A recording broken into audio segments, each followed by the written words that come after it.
talk about one of the greatest players to ever don the green and gold. We bring in former USF great Matt Grothe. Matt, what's going on, brother? How are you? What's going on, buddy? I was having a hard time getting logged on for some Nah, reason. you're good, man. You're here now. That's all that you're worth the wait, my man. First off, before we talk about the team, congratulations. One of the newest inductees to the USF Hall of Fame. Like, take us through getting that call that you were going to be inducted, and then that night being up there and inducted. You're going down, man, in history. Yeah, it was crazy. Michael Kelly's assistant reached out to me a few months ago and said that MK wanted to have a conversation with me. So I didn't know exactly what it was going to be about or whatever. And then the following Monday, we had like a Teams call at 2, and I thought maybe it was going to just have to do with something with, alumni stuff or whatever. And Right. he was like, I just want to be the first one to tell you that you're getting inducted to the Hall of Fame. And Wow. it was I'll never forget that day. That's for sure. It was a cool, really, really cool phone call. That's well deserved, man. I mean, you can't mention and even talk about the history of USF football without having you in there. And then I saw a picture. You got a picture of Brooks Koepka too. His brother Chase went in. Now, hey man, one of the best golfers of our generation. That's man. You have a little fanboy on that one myself. I was like, oh, that's a good one, man. That's a good one to get. Oh yeah, I was when I saw that Chase was getting in there too. I was like, man, if Brooks and Chase are there, this is going to be crazy. And I had to take the advantage of that and get a picture of it for sure. Smart man, smart man. All right, before we talk USF, I don't want to miss this part, but the whole Daniel Jones thing. I mean, now he got released by the Giants, but oh, I didn't see that. He got released by the Giants today. So I mean, yeah, they go their separate ways. They'll figure out the contract thing. But yesterday, for those who don't know, Daniel Jones reads this like statement. It was almost like a ransom note. It was so crazy, just standing there like this.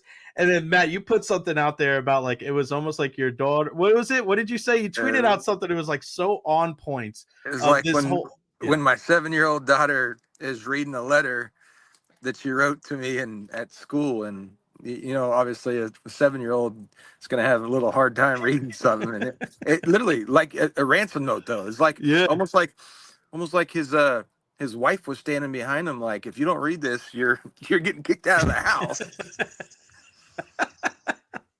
It's so crazy. Like certain things, it doesn't matter. Like that whole thing had nothing to do with sports, right? Just as a human being, like we're watching that, we're like, oh, dude, like that's. I don't want to say career suicide because like his play is the reason why he's not playing, but when you read things like that, you're like, all right, this is the beginning of the end. And it was only 24 hours later and they released him, but a little comedy there too. Well, it had to have been something that was written by the Giants, I would think. Right. I mean, for them to release him 24 hours away or later, especially the way he read it, it was like he didn't care to be reading what he was reading. No. Yeah, I'm with you, man. That was very, very awkward. But what hasn't been awkward is seeing this Bulls team kind of round back into form. A big win last week, really running the football really well, and now they're a game away from bowl eligibility. Let's start with the transition at quarterback. Byron Brown, such a obviously a threat on the ground. Bryce Archie, a little bit more of a standard pocket passer. What do you make of the offense and kind of like how tough it is to transition your whole scheme when you have a guy that's arguably your leading rusher and to a guy that's more of a traditional signal caller there?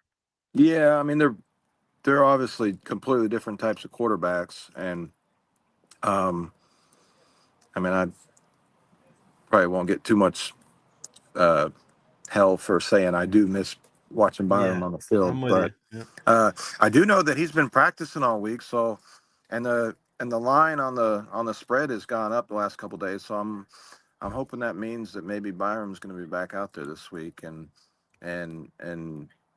back to being able to. I just feel like we're missing something out there without him. I don't know how to fully explain it, but we get a win this week. We're bowl eligible. I've been looking at some of the bowls that they actually have us projected to go to. There's one that I really like. If we can win our last 2 games and be at 7 wins, it's looking like, and Florida can win one of their last 2, we might play UF at Raymond James, and I would love to go to that game. Gasparilla Bowl. I saw that. Yeah, I was like, bro, I know Alex Golesh and them, they want to travel. They don't want to play at Raymond James. And I get that, right? Because you want to get the whole atmosphere. But bro, playing in that building against UF, like that would be freaking nuts. I've seen some other bowl projections where they would play UCF. So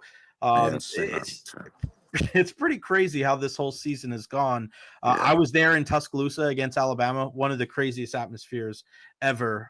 Just so cool to see USF on that national stage going toe to toe with a blue blood of college football.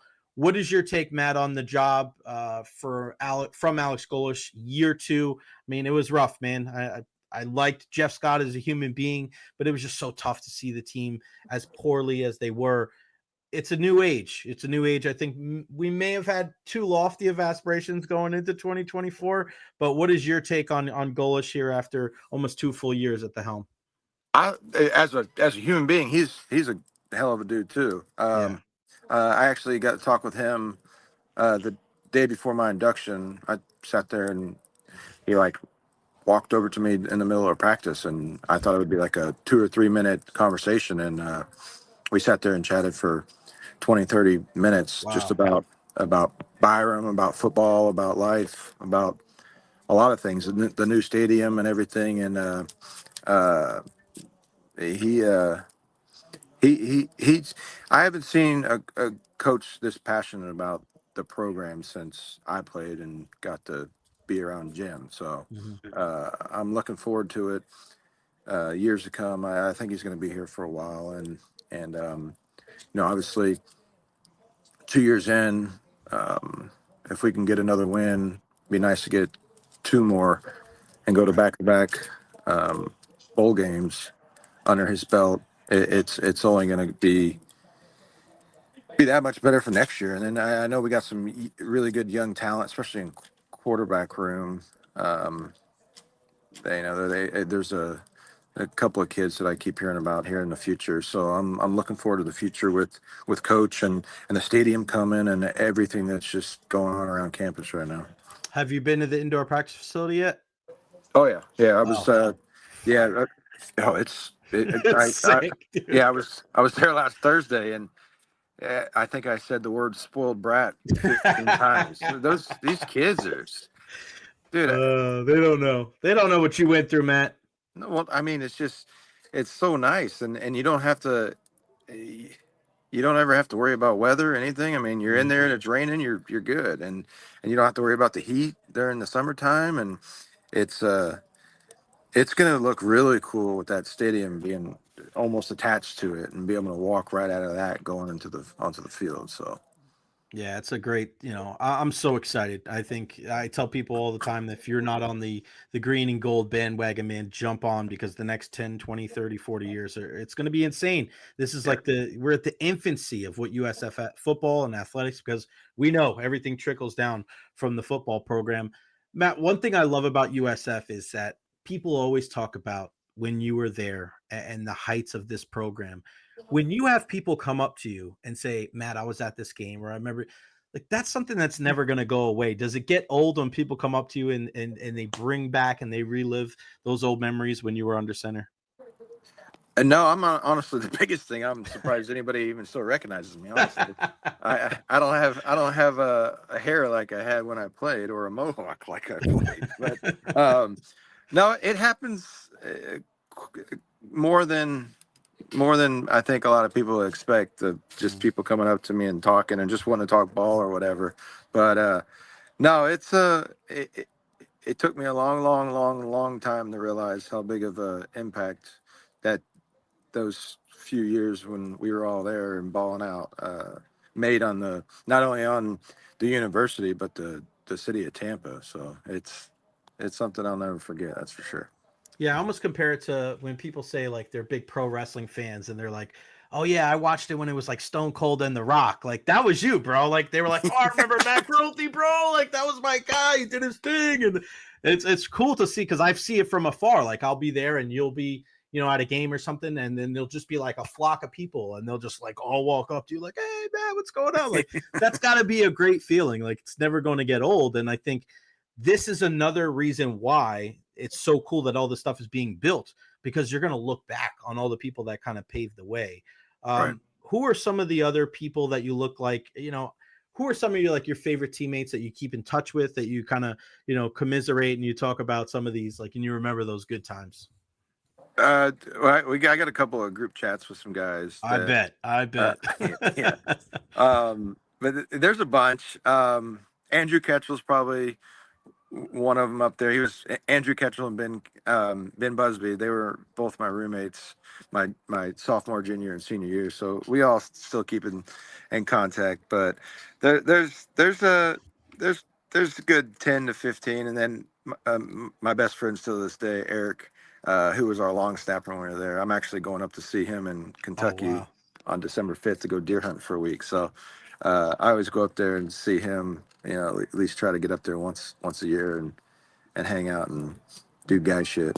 Yeah, there you go, man. That's the thing too, is like, I didn't grow up down here. I didn't grow up like as a big hunter, but one thing I've learned living down here is that week to go hunting or that week to go fishing, like, it's like kids it's like kids waiting up till Christmas. Like, a bunch of guys on my softball team, they're huge fishers. Their fishing trip, the week leading up to it, that's all they're talking about, brother. So I know leading up to December 5th, you're going to be checking the calendar like, I can't wait to get up there.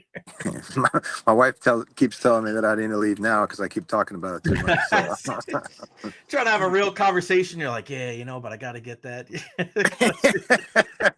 100%. Oh, that's great, Matt. Before I let you go, I just wanted to ask you kind of like, what you got going on and how involved you're going to be, in USF and some of the future and where people can find you, because, man, you're hilarious on social media. And I know a lot of people always want to hear what Matt Grothe is up to.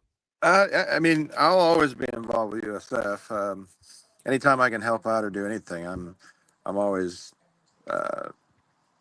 here, and I've always told that to, like, Michael Kelly and even Coach Golish last week when I talked to him. I was like, if you ever need anything or want me around to talk to the team or anything, I'm always here for that. So I love this school to death, and that was one of the biggest things in my speech that I was insanely nervous to make for the Hall of Fame. That I just talked about a lot of family and USF football, because I mean everybody that I was around with at those times, those are, I consider all my teammates family, and Right. And it's only trickled into my family with my wife and the kids and everything that we have going on here. So yeah, I'm looking forward to everything in the future with USF, and life's good over here and at the Grothe house. That's great. Was it more difficult writing the speech or delivering the speech?